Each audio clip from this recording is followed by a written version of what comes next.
She heard him say it. Politics, nothing more.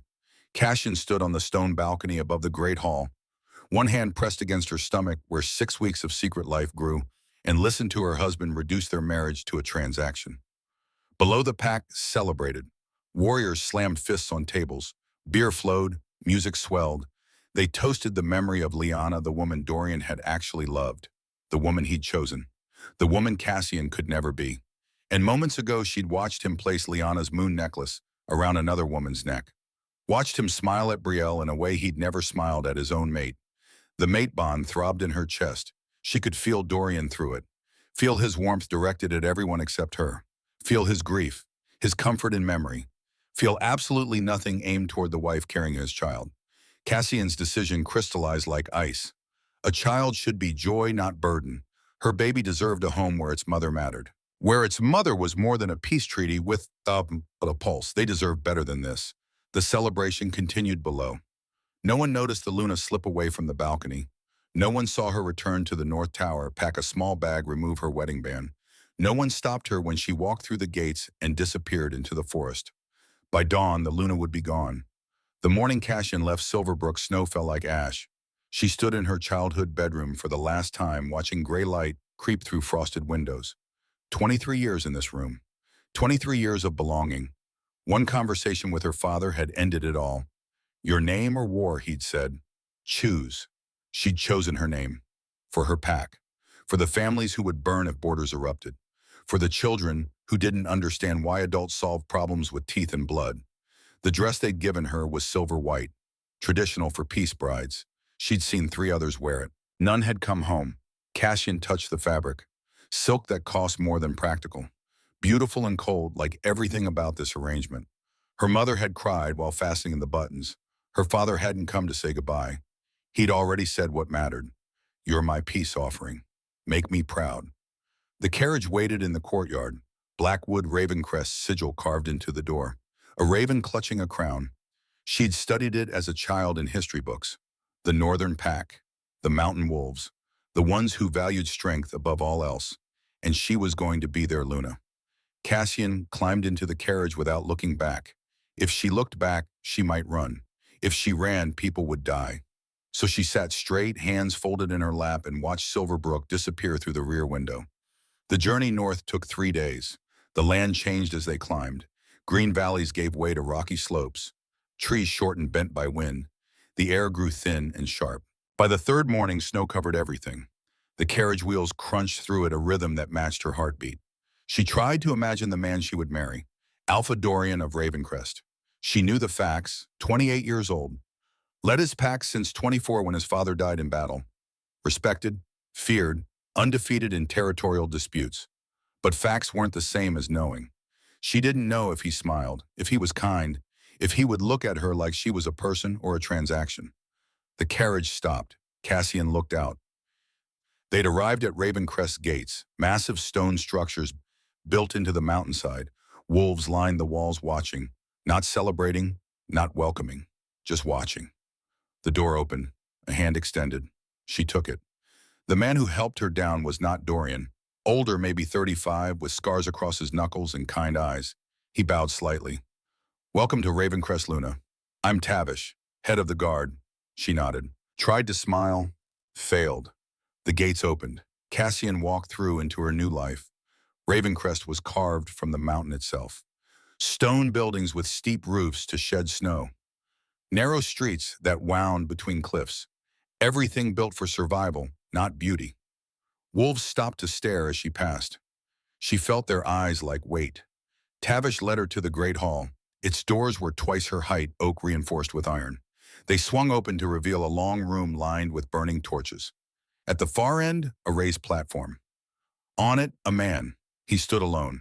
Tall, broad-shouldered, wearing black. His hair was dark, pulled back from a face that could have been carved from the same stone as his territory. And his eyes, when they met hers across the distance, were empty. Alpha Dorian of Ravencrest, her future husband. He descended the platform and crossed the hall, each step deliberate. When he stopped before her, she had to tilt her head back to meet his gaze. Cassian of Silverbrook. His voice was low, controlled. This arrangement serves both our packs. Nothing personal. Nothing personal. 4 words that defined everything to come. She swallowed. I understand. The wedding will be tonight, under the moon, as tradition requires. Tonight. She'd known it would be soon, but tonight felt like falling. Do you have any questions? Cassian did have questions. Hundreds. Will you speak to me? Will you see me? Will you ever look at me like I'm more than a signature on a treaty? But she asked none of them. She simply shook her head. Good. Tavish will show you to your chambers. He turned and walked away, dismissed her like a servant, like nothing. The chambers were in the north tower, large, well-appointed, freezing. A fire burned in the hearth but couldn't warm the corners. Cassian stood at the window looking out at the darkening sky. In 6 hours she would be married. In 6 hours her life as Cassian of Silverbrook would end. The ceremony began at midnight. They led her to the courtyard under a full moon. Snow had been cleared from the center, revealing a circle of ancient stones. The pack gathered around, hundreds of wolves forming a ring of watching faces. Cassian wore white. Dorian wore black. They met in the center. An elder stepped forward. Mirabelle, they'd told her, the pack's keeper of traditions. She was old, maybe 70, with silver hair and eyes that seemed to see through skin to bone. Mirabelle began the ceremony. Words in the old tongue, the language before humans, tried to tame wolf speech into English. Cassian understood enough. Binding, pack, duty, strength, nothing about love. Mirabelle took Cassian's hand, then Dorian's, placed them together. His palm was warm, calloused. He held her hand like an obligation. The bond will form when it forms, Mirabelle said. You cannot force it. You can only accept it. She wrapped their joined hands in a silver cord, spoke more words. The pack began to hum a low sound that resonated in Cassian's chest. And then it happened. The mate bond snapped into place like lightning finding ground. Cassian gasped, felt it settle somewhere beneath her ribs, a tether connecting her to the man before her. She could feel his heartbeat, steady, slow, controlled, could sense his presence like a second consciousness. It was beautiful and terrible, because she felt the bond locked tight on her end, wrapping around her heart with fierce certainty, and she felt nothing from his. Dorian's face remained stone. If he felt what she felt, he gave no sign. His hand in hers was still just a hand. His heartbeat through the bond was just rhythm, no warmth behind it. The ceremony ended. Mirabelle unwound the cord. It is done, the pack howled, not in joy, in acknowledgement. Cassian had been filed into their collective consciousness. Luna of Ravencrest, the peace bride, the arrangement. Dorian released her hand the moment tradition allowed. You'll stay in the North Tower. I'm in the East Wing. If you need anything, ask Tavish. He walked away, on their wedding night. Walked away. Cassian stood alone in the center of the stone circle, snow beginning to fall again, feeling the mate bond pull toward a man who had already forgotten her. Tavish appeared at her elbow. Come, Luna, let's get you warm. She followed him numbly. Back to the North Tower. Back to the cold room. He helped her light more candles, added wood to the fire. Before he left, he paused. My Luna. He's not cruel. He's... Broken, Cassian finished quietly. Tavish's expression confirmed it. I'll check on you tomorrow. She spent her wedding night alone, curled on a bed too large for one person, feeling a bond that connected her to someone who didn't want connection. She didn't cry. Couldn't. The cold had gone too deep. Outside, the wind howled through Ravencrest stones. Inside, Cassian learned what silence sounded like. The next 5 weeks taught her what loneliness felt like. Every morning, she woke to an empty room, dressed herself, ate breakfast alone in chambers too quiet, listened to the sounds of a pack that moved around her like water around stone. She tried. That was the worst part. She tried everything. Mirabelle found her on the 3rd day wandering the halls. The old woman studied her with those penetrating eyes. You're looking for purpose, Mirabelle said. Not a question. I'm looking for where I fit. Come with me. Mirabelle taught her Ravencrest traditions, the morning howl at dawn, the way they honored their dead with stone cairns in the mountains, the herbs they used for healing different from Silverbrook's plants. Cassian absorbed it all, desperate for something to belong to. She started helping in the healing rooms. Ravencrest warriors trained hard, fought harder. There were always injuries. Cassian learned to clean wounds, wrap broken ribs, make poultices for infections. The warriors tolerated her, didn't thank her, didn't speak to her, but they stopped flinching when she approached. It was something, small but something. Tavish became her only real friend. He had a way of appearing wherever she was. If she cooked in the pack kitchens, learning Ravencrest recipes, he'd show up to taste test. If she walked the walls at sunset, he'd be there checking perimeter security. "You don't have to keep me company," she said once. He smiled. "I'm not. Pure coincidence you're interesting to talk to." They'd talk for hours. He told her about Ravencrest's history, about the wars they'd fought, the territories they'd defended, about growing up in these mountains where winter lasted 8 months. And carefully, never explicitly, he told her about Dorian. The Alpha was 10 when his mother died, 14 when his father became cruel with grief, 24 when he had to challenge his own father for pack leadership. One killed him, had let alone ever since. "He doesn't know how to be close to anyone," Tavish said one evening. They stood on the wall walk watching the sun set behind distant peaks. "He thinks distance is safety." Cassian wrapped her cloak tighter. "And I'm the closest thing to family he's had forced on him in years."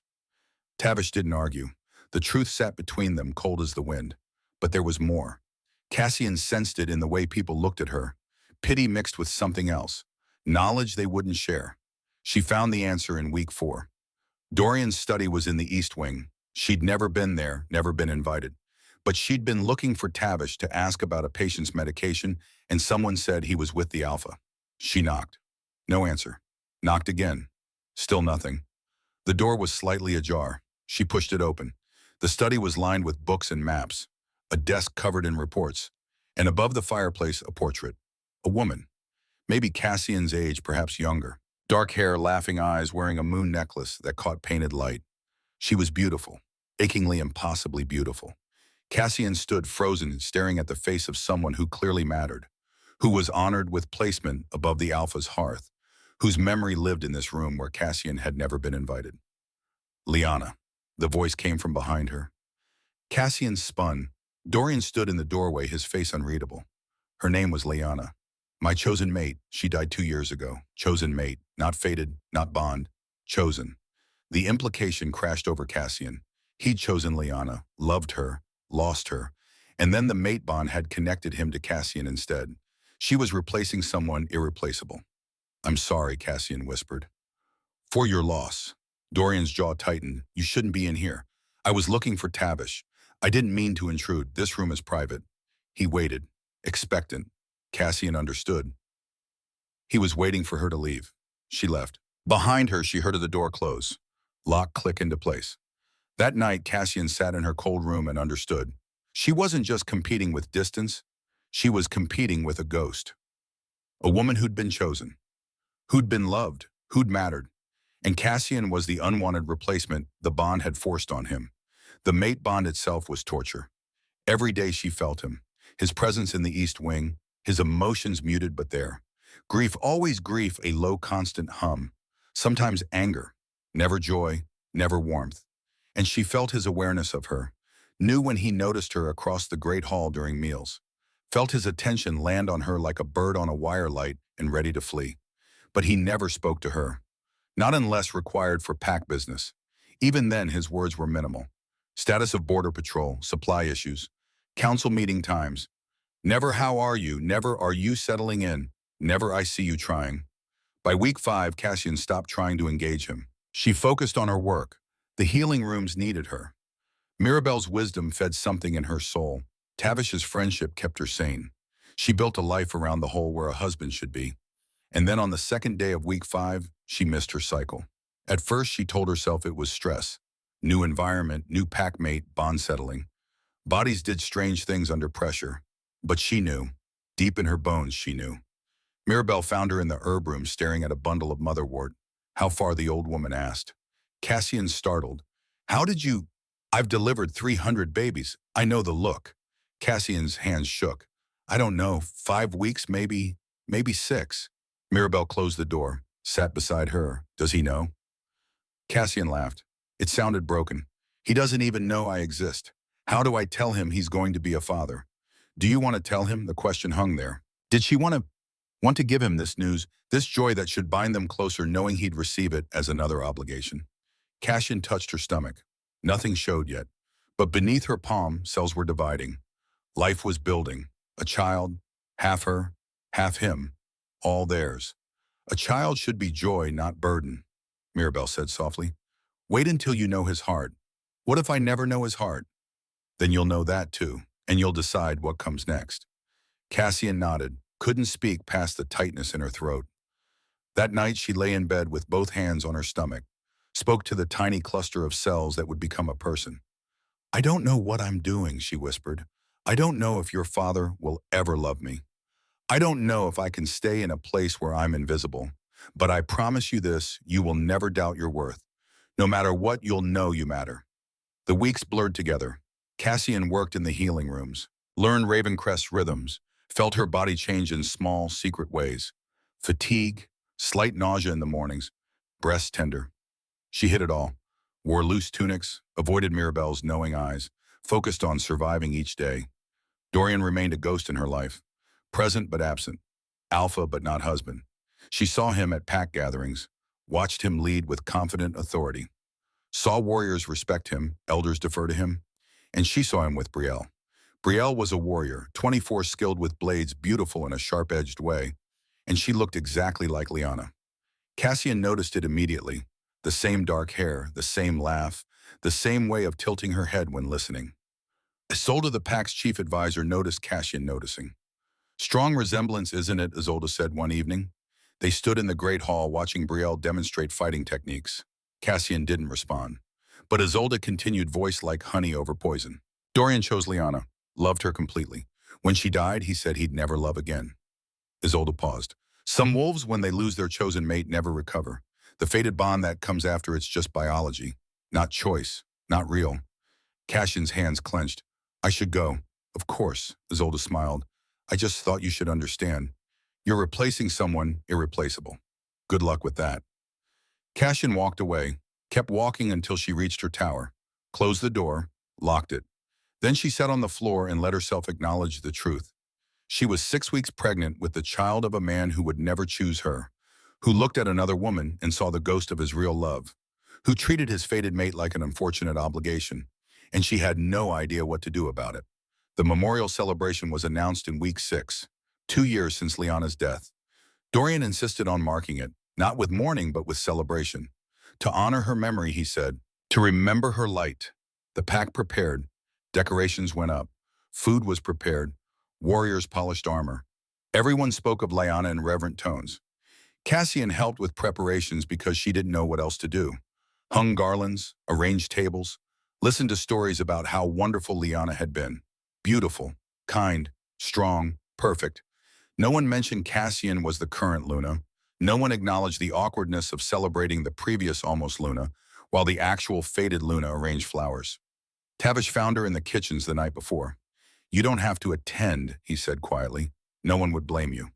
Cassian looked at him. "If I don't attend, I prove I don't belong. If I attend, I watch my husband honor another woman. Which do you recommend?" Tavish had no answer. The night of the celebration, Cassian dressed carefully. Not in white that felt wrong, not in black that was for Dorian. She wore deep blue Silverbrooks color, a small rebellion. A reminder to herself that she'd existed before Ravencrest tried to erase her. The great hall blazed with light, candles everywhere, the tables overflowed with food. Warriors filled the space drinking, laughing. Music played. It was beautiful. It was awful. Cassian took her place at the high table. Luna's seat, though it felt like sitting on a throne of thorns. Dorian sat in the center. To his immediate right, empty. Lyanna's seat left vacant in her honor.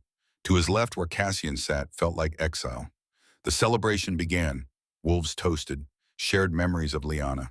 Dorian smiled, actually smiled for the first time since Cassian had met him, remembering.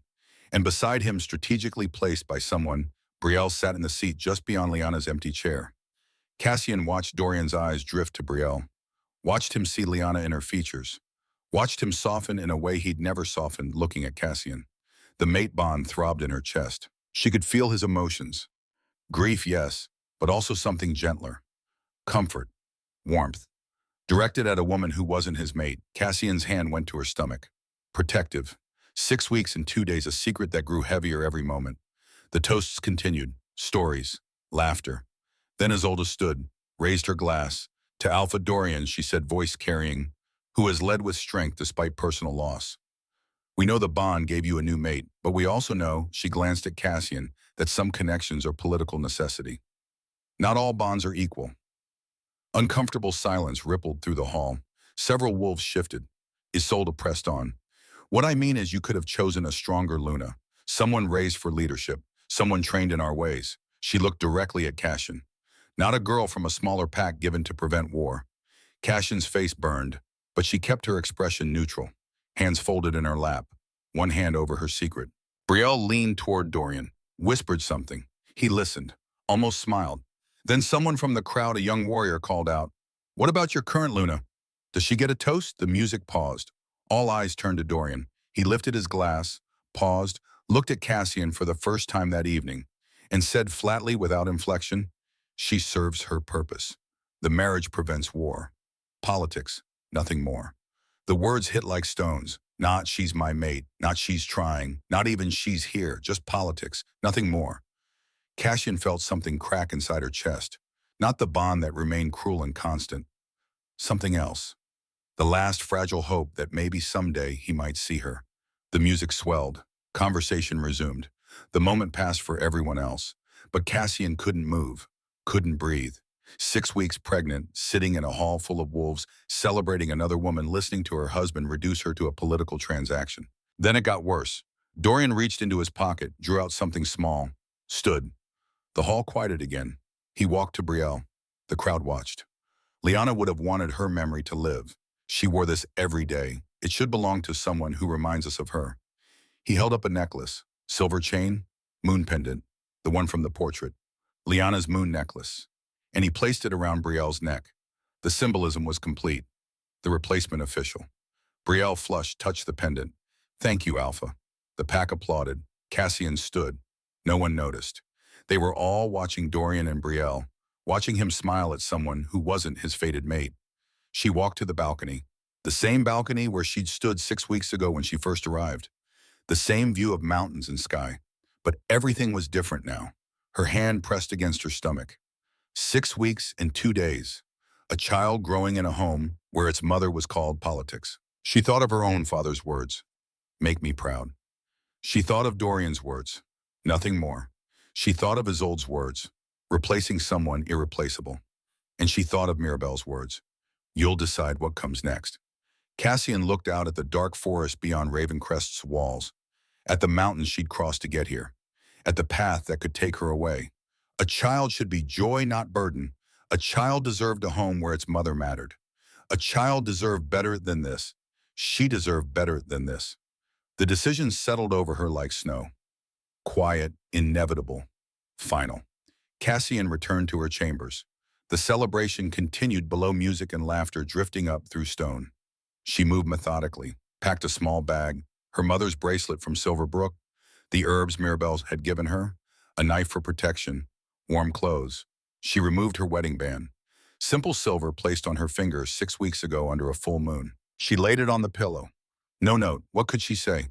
"You never wanted me, you never saw me. I was convenient politics, and now I'm inconvenient truth."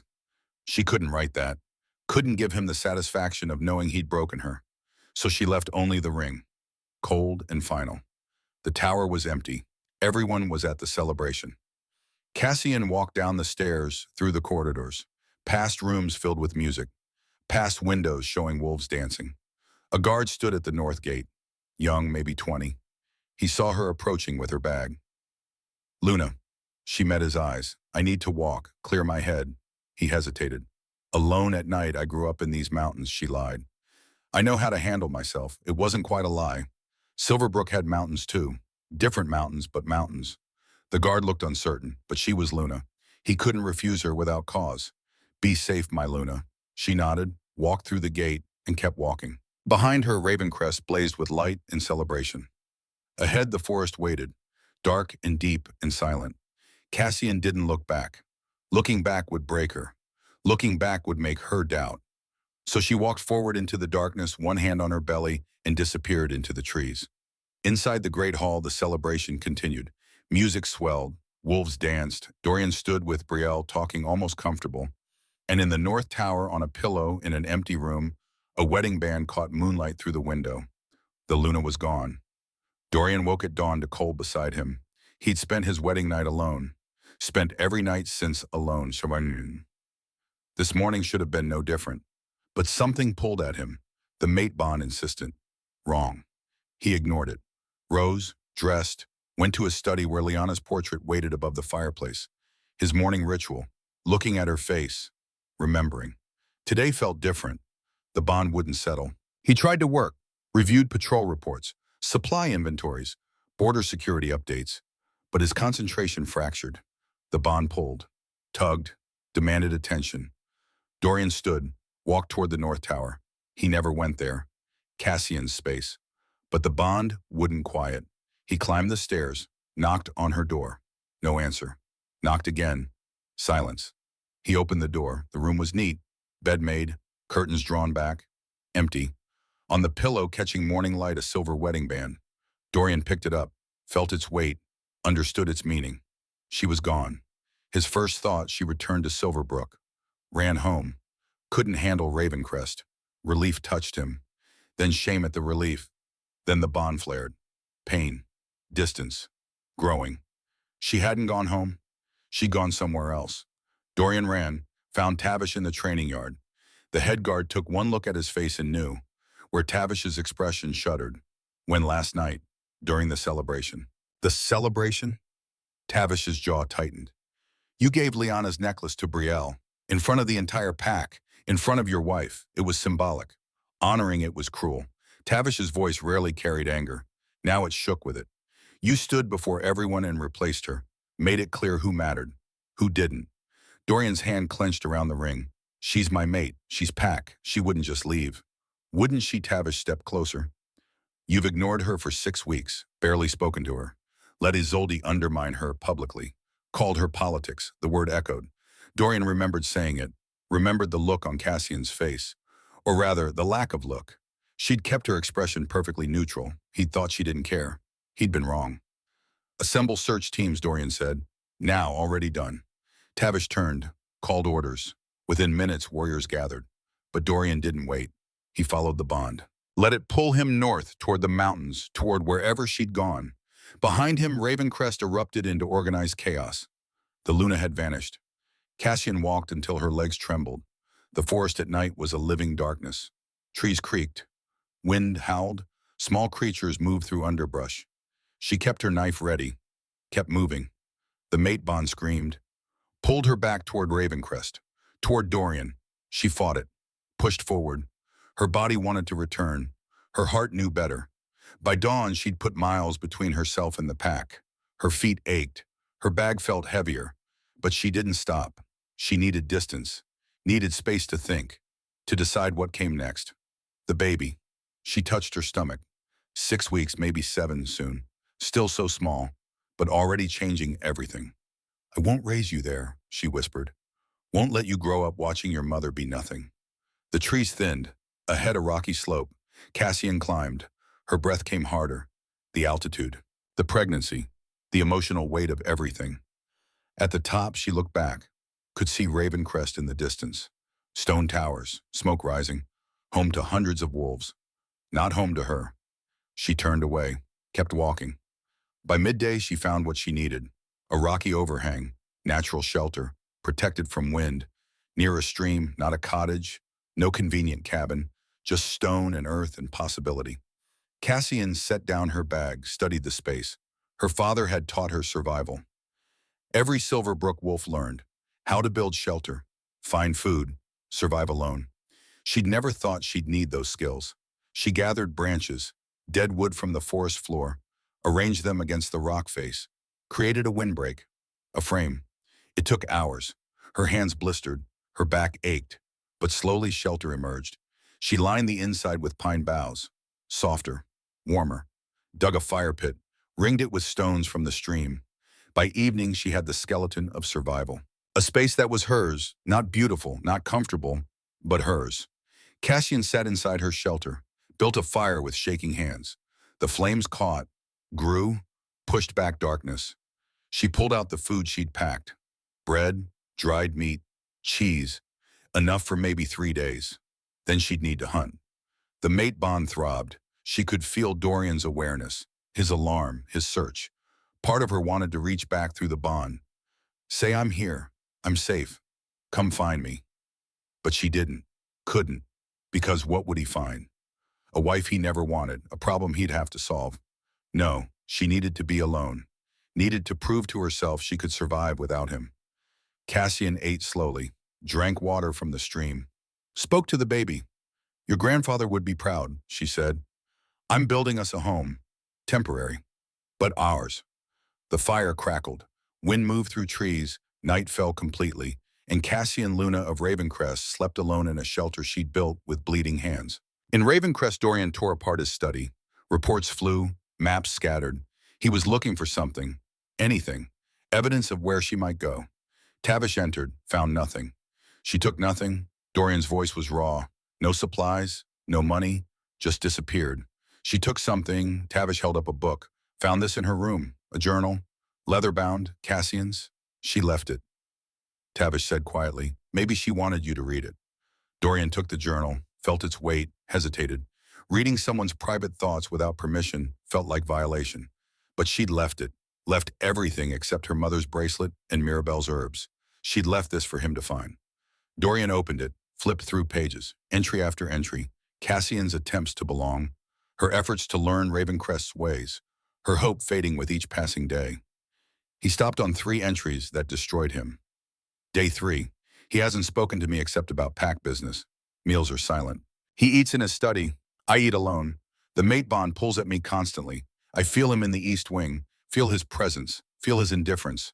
Mirabelle is kind, Tavish too. But I'm so lonely. Dorian's throat tightened. He'd done that, created that loneliness, turned the page.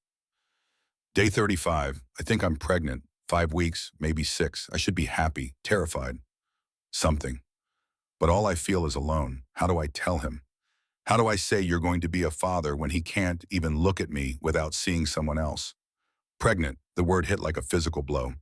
Cassian had been carrying his child for weeks, alone with that knowledge, alone with that fear.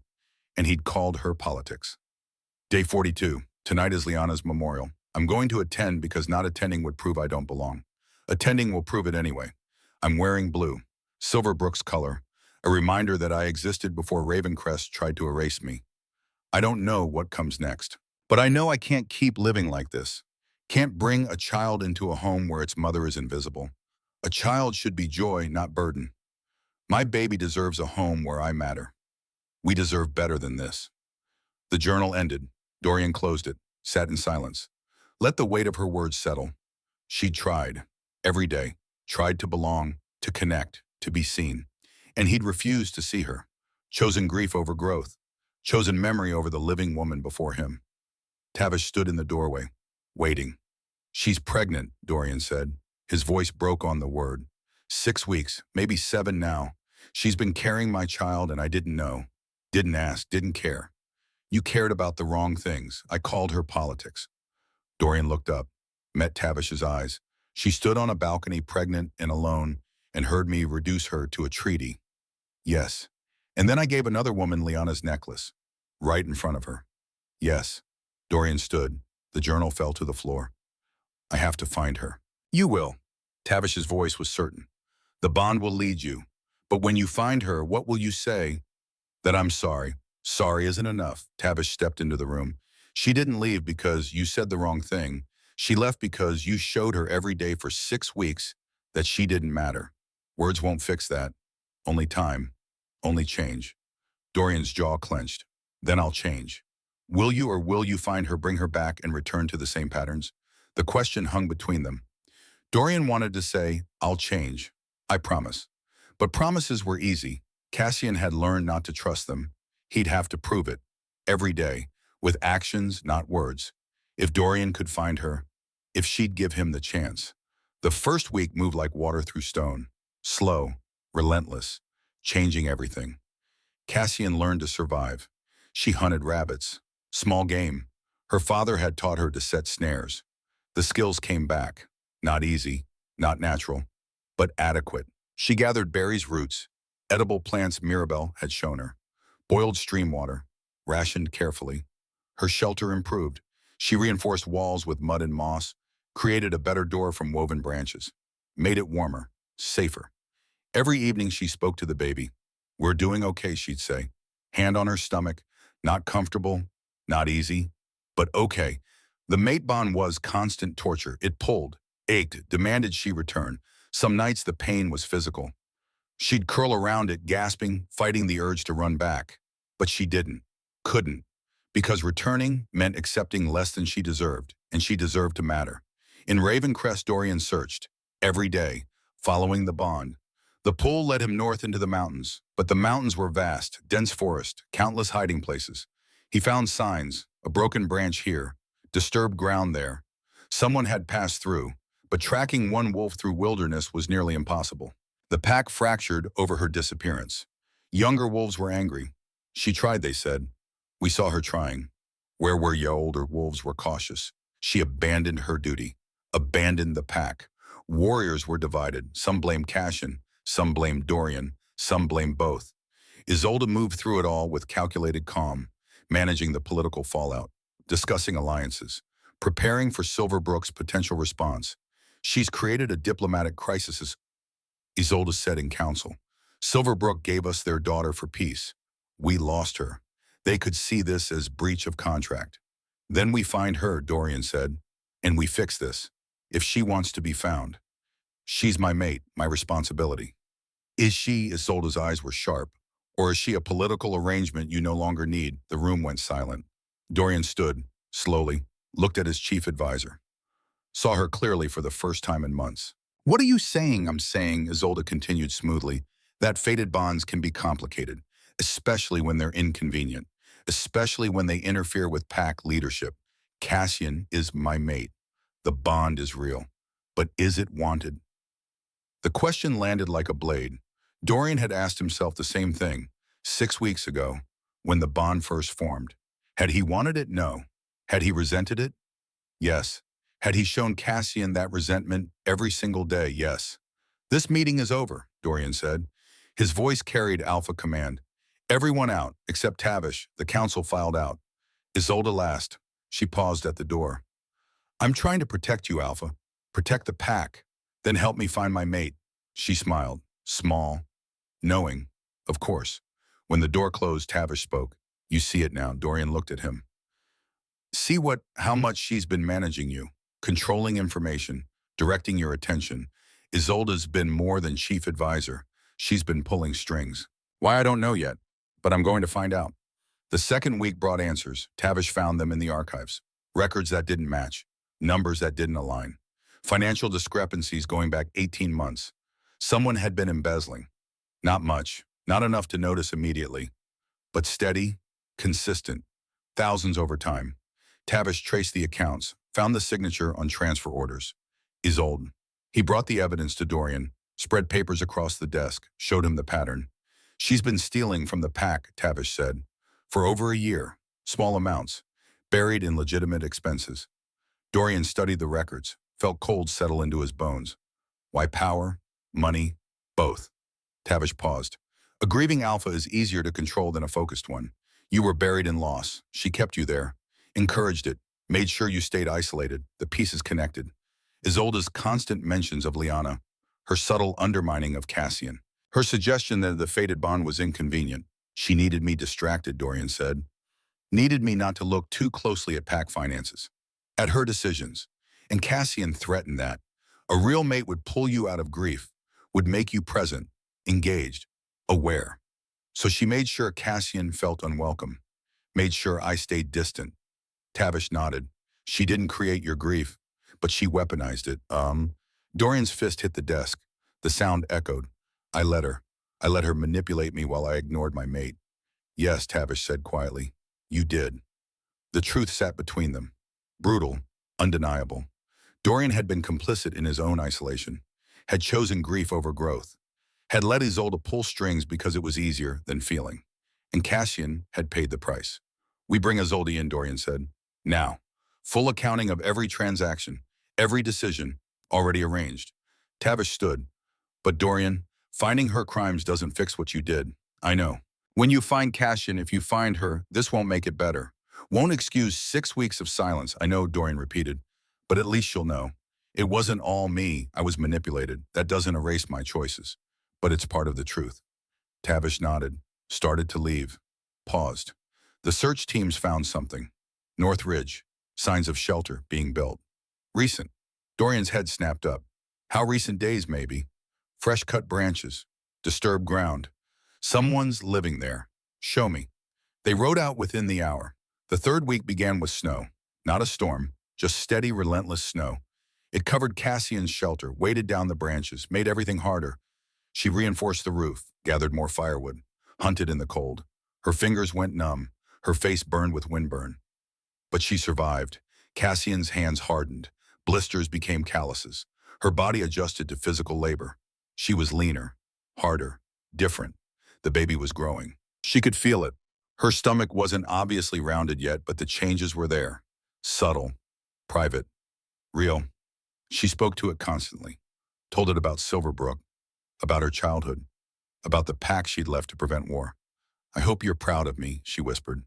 I'm trying to be strong. Trying to show you strength isn't staying where you're not wanted. It's leaving when you deserve better. The mate bond pulsed, closer. Dorian was getting closer. Cassian felt it, knew he was searching, knew he'd find her eventually. Part of her wanted to run further, deeper into the mountains, make it harder. But she was tired, so tired, and pregnant, and alone.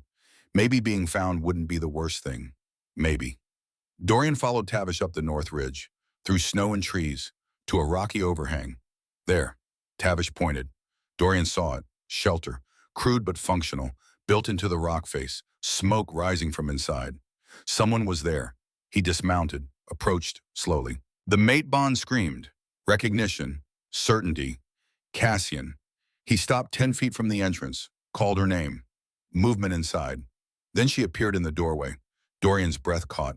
She looked different, thinner, harder. Her hair was tangled, her clothes worn, her hands scarred. But her eyes were clear, focused, alive in a way they hadn't been at Ravencrest. And her hand rested on her stomach, protective, certain. Cassian, he said again. She didn't speak, just looked at him, waiting. I read your journal. The words felt inadequate, pathetic. I know about the baby. I know how alone you've been. I'm sorry. Still, she said nothing. I know sorry isn't enough. Dorian took a breath. I know I failed you every day. I let grief blind me. Let Isolde manipulate me. Let you suffer in silence. Cassian's expression didn't change. The pack is searching for you. Your father sent word. Silverbrook is worried. Everyone's worried. Everyone, she said, her first word. It landed like ice, or just the political alliance. Dorian flinched. Both. I won't lie, the alliance matters. But that's not why I'm here. Why are you here? Because you're my mate.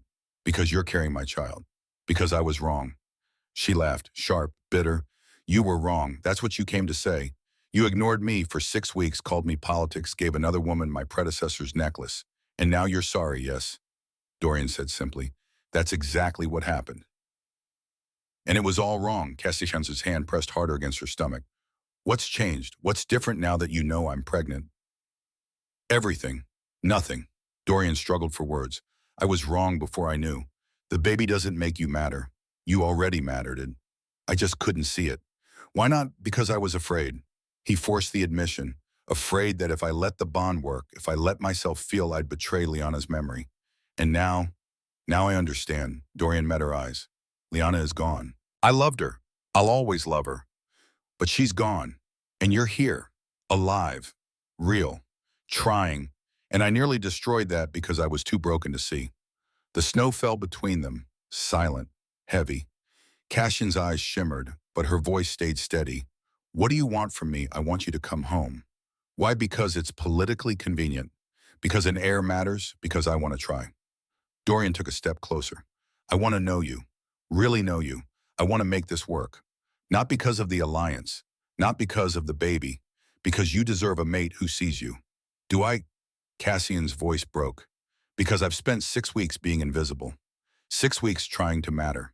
And the first time you notice me is when I disappear. You're right, that's all you have. I'm right, no. Dorian stopped, searched for better words. You're right, and I can't undo it. Can't erase 6 weeks of failure. But I can change, can prove that it won't be like that again. How time, action, showing you every day that you matter. Cassian looked at him, long, searching. Then she turned away, went back into her shelter. Dorian stood frozen. Was that dismissal, rejection? Then she reappeared, holding her small bag, wearing her mother's bracelet. I'll come back, she said. Not because I forgive you, not because I believe you, but because I'm 9 weeks pregnant, winter is coming, and I can't raise a child in a shelter I built with bleeding hands. She walked past him, stopped, looked back. But understand this, Dorian, I'm returning to my pack. Whether you're my mate is still being decided. You want to prove you've changed, then prove it. Every day, with actions, not words. She walked to his horse, waited. Dorian followed, helped her mount, climbed up behind her. As they rode down the mountain, he felt the mate bond settle. Not healed, not whole, but present, acknowledged. It was a start. Behind them, the shelter stood empty, a monument to 3 weeks of survival, to strength tested and proven. Ahead, Ravencrest waited, stone towers, difficult conversations, a pack that needed answers. And between them, 9 weeks of new life, growing, waiting, demanding better. Cassian didn't lean back against Dorian, kept space between them. But she didn't pull away when his arm steadied her on rough terrain. Small things, careful things, the first steps of a very long road home. They arrived at Ravencrest gates at dusk. The pack had gathered without orders. Hundreds of wolves lined the walls, filled the courtyard, stood silent in the fading light, waiting. Cassian felt their eyes, judgment, curiosity, relief, anger, all of it pressing against her like physical weight. She sat straighter on the horse, refused to shrink. Dorian felt her tension, spoke quietly. You don't have to face them all at once. Yes, she said. I do. Because if she didn't, if she hid, they'd think she was ashamed, think she'd done something wrong. And she hadn't. She'd protected herself, protected her child. That wasn't shame. That was survival. The gates opened. They rode through. Mirabelle stood at the front of the crowd. The old woman's eyes found Cassian. Held. A small nod. Approval. Understanding. Tavish stood beside her. His face showed relief. Pure, undisguised relief. Others showed different emotions. Some wolves looked uncomfortable. Some angry. Some simply watched. And Isolde stood against the wall, separate from the crowd. 2 guards flanking her. Cassian noticed. Looked at Dorian. Question in her eyes. He helped her dismount. Addressed the pack. Luna, Cassian has returned.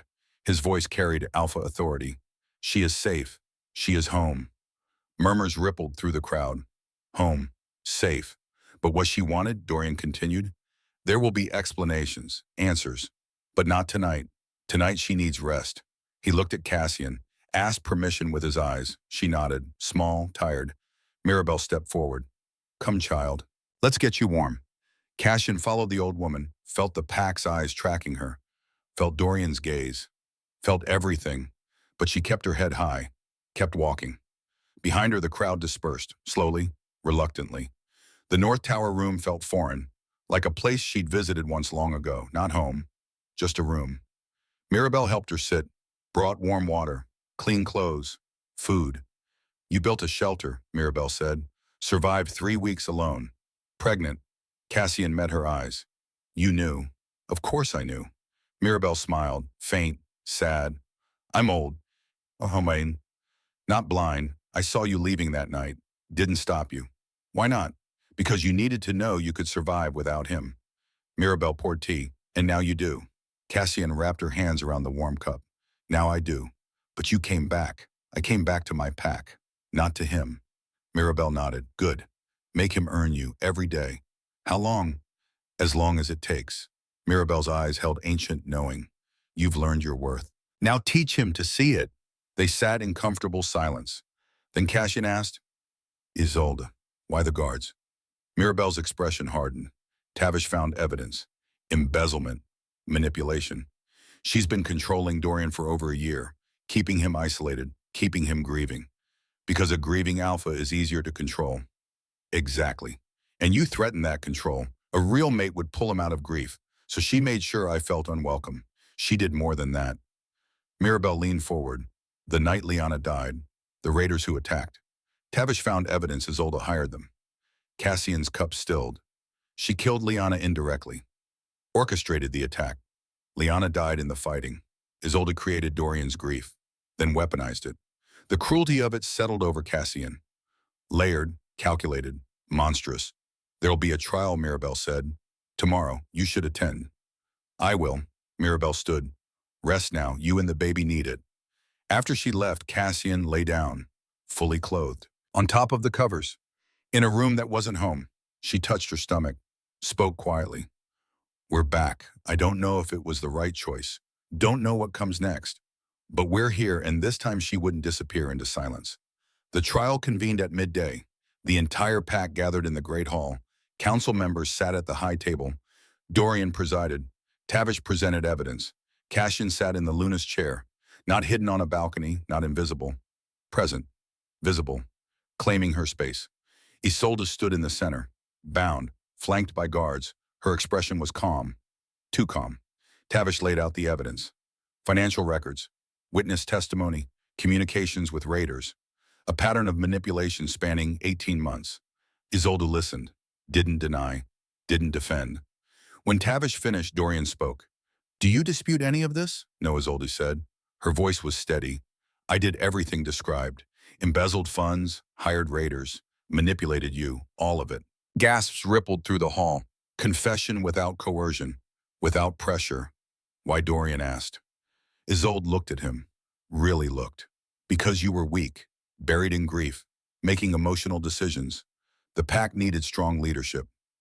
I provided it, by stealing, by murder. Liana was making you soft. Isolde's tone didn't waver. Love makes alphas vulnerable. I removed the vulnerability. You killed her. I saved the pack from a weak alpha. Isolde's eyes shifted to Cassian.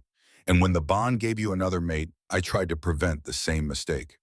Silence fell, heavy, shocked. Cassian stood, slowly. On all eyes turned to her. She walked to the center, stopped before Isolde. They stood face to face. You didn't just want power, Cassian said. Her voice carried, clear, certain. You wanted to prove you were necessary, that without you everything would fall apart. Isolde's expression flickered. First crack in the calm. But you were wrong, Cassian continued. The pack didn't need your manipulation. They needed their alpha to heal, to grow, to lead with strength and heart. Pretty words, Isolde said, from a girl who ran away. I left because I knew my worth. Cassian's voice didn't rise, didn't need to. I left because staying in a place that devalued me would have destroyed me. That's not weakness, that's wisdom. The pack listened, really listened. And now I'm back, not because I was rescued, because I chose to return to my pack, to build something better. Cassian turned to address the hall. To everyone watching, this woman tried to make me believe I was nothing, that my only value was political, that I should accept crumbs and be grateful. She looked at Dorian. He met her eyes, held them. And I almost believed her. Cassian's voice softened, almost accepted, but something in me refused. Something said, you deserve better. Your child deserves better. She touched her stomach. The gesture was small, but everyone saw. Pregnant, someone whispered. The Luna is pregnant. The news spread through the hall like wildfire. Cassian continued. I don't know what comes next, for me, for this pack, for my child, but I know this, I won't accept less than I deserve. Not from anyone, not ever again. She returned to her seat, sat down, looked at Dorian. He understood. The floor was his. The decision was his. But the standard had been set. Isolde of Ravencrest, Dorian said. His voice carried alpha command. You are found guilty of embezzlement, conspiracy, and accessory to murder. The punishment is exile. Immediate. Permanent. Your bond to this pack is severed. Isolde's face went white. Severing the pack bond was the cruelest punishment. Worse than death for a wolf, to be cut off from pack consciousness. To be truly, utterly alone. You can't, she whispered. First time her voice broke. It's done. Dorian nodded to the guards. Take her to the border. Release her beyond our territory. If she returns, the sentence is death. They led her away. Isolde fought, screamed, begged. The pack watched in silence. When she was gone, Dorian stood, addressed them all. We failed our Luna. I failed her. By allowing manipulation. By choosing grief over growth. By letting silence speak louder than words. He looked at Cassian. She held his gaze. Didn't help him. Didn't make it easier. I can't undo the past. Can't erase 6 weeks of failure. But I can commit to change. To doing better. To proving every day that our Luna matters. Some wolves nodded. Some remained skeptical. And if I fail, Dorian continued, and she has every right to leave again, to choose herself, to demand better. He sat down. The trial ended. The pack dispersed. Talking, processing, divided. But something had shifted. Cassian had spoken, had claimed her worth publicly, had set a standard. Now came the harder part, living it. The weeks that followed were strange, careful, fragile. Cassian moved back into the North Tower. Dorian stayed in the East Wing, separate, deliberate. We need time, she told him. Space. To rebuild trust. He agreed, didn't argue, didn't push. That itself was new. Mirabelle suggested counseling, not formal, not clinical, just guided conversations. Safe space to speak truth. They met in Mirabelle's chambers, 3 times a week, sat across from each other, talked. At first it was stilted, awkward. Dorian struggled to articulate feelings. Cassian struggled to trust his words. But slowly, incrementally, they found rhythm. Tell me about Lyanna, Cassian said one day. Dorian looked surprised. Why? Because she mattered to you, because I need to understand. He spoke, haltingly, about meeting Lyanna, about choosing her, about 2 years of partnership, about her death. I thought I'd used up my chance at love. When the bond snapped with you, I was angry, felt forced, trapped. Cassian listened, didn't interrupt. I thought keeping distance was protecting myself. Thought if I didn't invest, didn't feel like I couldn't be hurt again. But you hurt me instead. Yes, he met her eyes. I did, and I'm sorry. Not because saying it makes it better, because it's true. Sorry doesn't erase it. No, it doesn't. They sat with that truth, heavy, undeniable. Then Cassian spoke. I need you to understand something. I didn't come here expecting love. I knew this was arranged. Political. I accepted that. Dorian nodded. But I expected respect. Basic human, basic wolf respect. Acknowledgement. Presence. I didn't give you that. No, you gave me silence. And silence to someone trying to belong feels like rejection. You're right. Stop saying I'm right, Cassian snapped. First real anger. Say something useful. Say what you'll do differently. Dorian paused, thought, spoke carefully. I'll show up every day. I'll speak to you, ask about your day, share mine. I'll eat meals with you, walk with you, be present. Words are easy, Cassian said. I know, so I'll prove it. With time, with consistency. Mirabelle watched them, nodded slightly. This was the work. Dorian started small. He appeared in the North Tower the next morning, brought tea, asked if she'd slept well. Cassian was wary, suspicious of sudden change. But he came the next morning, and the next, and the next, every morning. Tea, simple conversation. Then he'd leave. Give her space. After a week, she started to believe it might continue. He asked if she'd walk with him, just around the walls, watch the sunset. The same request she'd made weeks ago, the one he'd refused. Cassian remembered. Saw that he remembered too. All right, she said. They walked in silence at first. Then Dorian spoke. I read reports that morning. The morning you asked me to walk. I'd already read them. Twice. I used them as an excuse to avoid you. I know. I'm sorry, I know. They walked. The sunset painted the mountains golden red. Beautiful. Painful. I miss this, Dorian said. Not just with you, with anyone. I've been alone for 2 years. You chose alone. I did, and it was safer, emptier, but safer.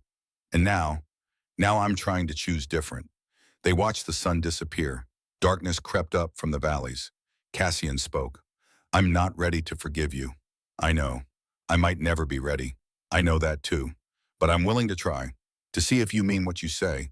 That's more than I deserve. Yes, Cassian looked at him. It is. The honesty between them was brutal. But honest, it was something. The pack watched their Luna change. She wasn't invisible anymore, wasn't silent. She spoke in council meetings, offered opinions, disagreed with decisions. Some wolves bristled, others admired. She created programs, support for young mothers, resource allocation for families in need, changes that made Ravencrest softer, stronger. Dorian supported her publicly, even when he disagreed privately, even when it was hard, because he'd learned undermining her was undermining them both. Tavish became her staunchest ally. He ran her programs, protected her boundaries, reminded Dorian when he slipped into old patterns, which he did, often. One evening, 3 weeks after her return, Dorian forgot to meet her for dinner. Got caught up in work, didn't notice the time. Cassian ate alone. Again, when he realized hours later, he rushed to the North Tower, found her reading, calm, distant. I'm sorry, I forgot. She held up a hand. Stop, Cassian. One missed dinner doesn't erase 3 weeks of showing up. But it does remind me you're not healed. You're learning, and learning means mistakes. He waited. So here's what happens. You don't make excuses. You acknowledge the failure. You do better tomorrow. Dorian nodded. Understood.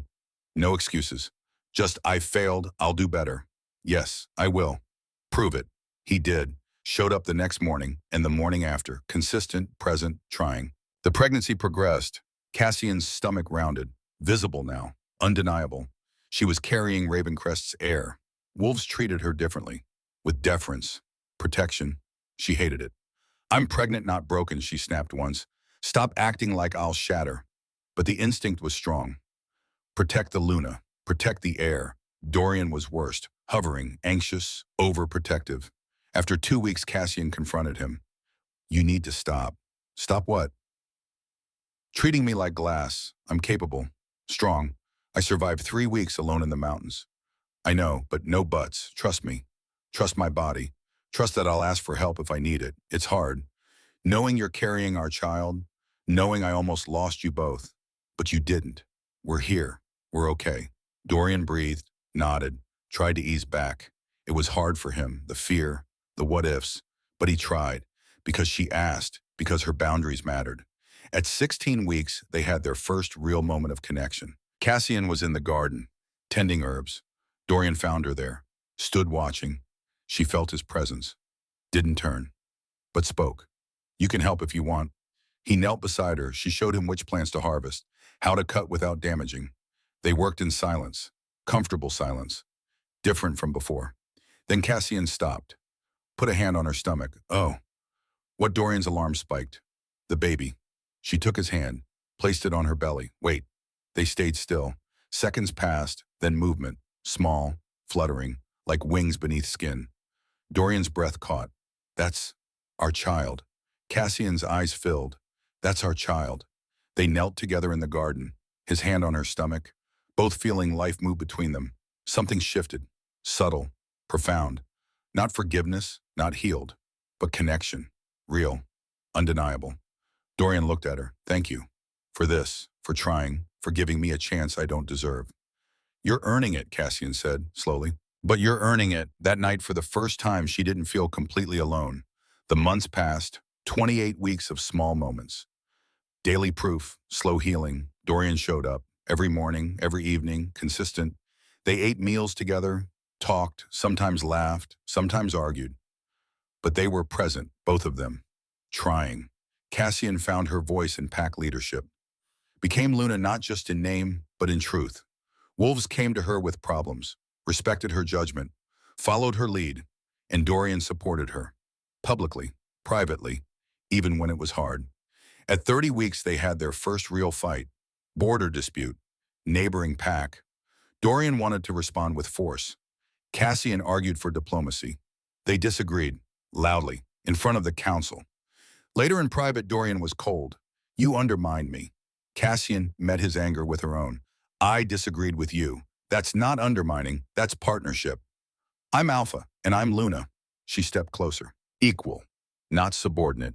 You want a partner, then accept partnership, which means I get a voice, even when you don't like what I say. He struggled. Alpha instincts warred with growth. Finally, you're right. I'm sorry. Stop apologizing and change behavior. He did. Brought the issue back to council. Considered her perspective. Chose diplomacy. It worked. The border dispute resolved peacefully. Afterward, Dorian found her. You were right about the approach. I know. He laughed, surprised, genuine. I'm learning to expect that. Good. Keep learning. At 35 weeks, Cassian made a decision. She was sitting in her room. North Tower, alone as always at night, separate from Dorian as they'd been for months. And she realized she didn't want to be separate anymore. Not completely together, not sharing a bed, but not isolated. She went to him. East Wing. Knocked. He opened the door. Surprised. Is everything okay? I want to talk. They sat in his study, Liana's portrait still above the fireplace. Cassian had noticed, never asked him to remove it. That was his healing to do his timeline. I've been thinking, she said, about us, about this distance we've kept. Dorian waited. I'm not ready to share a room, not ready for full intimacy, but I'm ready for less distance. What does that mean? It means we're partners, raising a child together, building a pact together, and I don't want to do it from separate towers. He nodded slowly. What do you need space between our rooms? Connection, but not pressure. They figured it out. Cassian moved to the east wing, a room near his, not the same room, but closer, walls between them, but less walls than before. It was progress. Week 38 arrived with autumn. Cassian woke to contractions, mild, distant, but unmistakable. She found Mirabelle. The old woman took one look and smiled. Today's the day. I'm scared. Of course you are. First child, always scary. But you're strong. You'll manage. Will you stay? I'll deliver. Mirabelle squeezed her hand. I've delivered 300 babies. This one will be lucky 301. The contractions intensified. Cassian labored through the day, walking, breathing, fighting.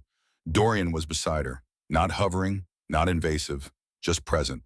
He brought water, helped her walk, held her hand when pain spiked. And he talked, told her she was strong, that she could do this, that he believed in her. Hours blurred. Pain became everything, became the world. Then transition, the hardest part. Cassian screamed, gripped Dorian's hand hard enough to bruise. I can't, she gasped. I can't do this. You can, Mirabelle said firmly. You've done harder. You've survived alone, built shelter, claimed your worth. This is just bringing life. You were made for this. Cassian pushed, felt her body tear, stretch, break open, and then crying. A baby's cry, strong, loud, indignant. It's a boy, Mirabelle said. Healthy, perfect. She placed him on Cassian's chest, tiny, wrinkled, beautiful. Cassian touched his face, counted fingers, toes, saw dark hair, Dorian's jaw, her eyes. Hello, Ronan, she whispered. You're here. You're safe. You're loved. Dorian stood beside her, tears on his face, unashamed. He touched the baby's hand, small fingers wrapped around his. Thank you, he said to Cassian, for this, for him, for everything. She looked up at him, saw genuine emotion, genuine gratitude. We made him together. Yes, we did. And in that moment, holding their son, something completed between them. Not healed entirely, not perfect, but real, solid, true, a family. Imperfect, trying, theirs. Outside, Tavish wept openly. I'm not crying, he insisted to passing wolves. You're clearly crying, Rowan said. Something in my eye. The whole baby, shut up. The pack celebrated, quietly, respectfully. Their Luna had delivered. The heir was born, healthy, strong. Ravencrest had a future. 6 months passed like water. Ronan grew, strong lungs, demanding, loved beyond measure. Cassian recovered, found rhythm in motherhood, balance between Luna duties and caring for her son. Dorian learned fatherhood, badly at first, awkwardly, but he learned, held his son, changed him, walked him through night terrors, showed up. And their relationship continued its slow rebuild. Less walls, more trust. Not perfect, but better. One morning, Cassian sat in the garden, Ronan on her lap, 6 months old, trying to grab everything. Dorian appeared, brought tea, their ritual. He sat beside her, watched their son, smiled. I'm grateful, he said, not for the first time, but meaning it fresh. For what? That you came back, that you gave me a chance, that you're still here. I'm here because I choose to be, Cassian said, not because I'm trapped. That's the difference, I know. And I'm grateful for that, too. A young female wolf approached, hesitant, nervous. Luna Cassian, she asked. May I speak with you? Cassian smiled. Of course. Sit. The young wolf sat, twisted her hands. My mate, he doesn't talk to me much. I don't know what to do. Cassian glanced at Dorian. He nodded. Understanding. Tell me, Cassian said to the young wolf, how long have you been trying? Months. I cook his favorite meals. I try to spend time with him. But he's always distant, always working. I feel invisible. The words echoed. Cassian remembered, knew them intimately. Dorian shifted, uncomfortable with the mirror. Cassian spoke gently. Your worth doesn't depend on whether he sees it. It exists whether he looks or not. The young wolf's eyes filled. But I love him, I understand. But love shouldn't require you to shrink, to accept less, to be invisible. What should I do? Cassian looked at Dorian, then back to the young wolf. Tell him the truth, that you need more, that silence hurts, that you deserve presence and effort and care. And if he doesn't change, then you decide. How long you'll wait, what you'll accept, what you deserve. The young wolf absorbed this, nodded, stood. Thank you, Luna. After she left, Dorian spoke quietly. Is that what you would have done if I hadn't changed? Cassian met his eyes. Honest? Yes. Left again? Maybe. Or stayed but demanded better. Set boundaries. Refused to accept crumbs. She shifted Ronan to her other arm. The difference is you did change. Slowly. Imperfectly. But you changed. I'm still changing, Dorian said. Still learning. Good. Keep learning. He smiled, leaned over, kissed her forehead, gentle, asking permission. She allowed it, small intimacy, growing. Ronan grabbed at his father's face. Dorian laughed, played with his son. Cassian watched them. Her family, hard-won, imperfect, real, and thought we deserved this. We deserved to be seen, to matter, to be loved with intention. It had taken 3 weeks in the wilderness to learn that truth, but she'd learned it, claimed it, lived it, and she'd teach her son the same. Teach him that strength wasn't silence, that love required effort, that worth was inherent, not earned. The sun rose higher, morning became day, and in the garden of Ravencrest, Luna sat with her family, not because she was trapped, not because she was obligated, because she chose to be there, because she'd learned the difference, and that made all the difference in the world. The pack moved around them, busy, Olive, thriving, because the strongest pack wasn't the one that demanded silence, it was the one that learned to listen. And the strongest Luna wasn't the one who never broke. It was the one who knew her worth and settled for nothing less.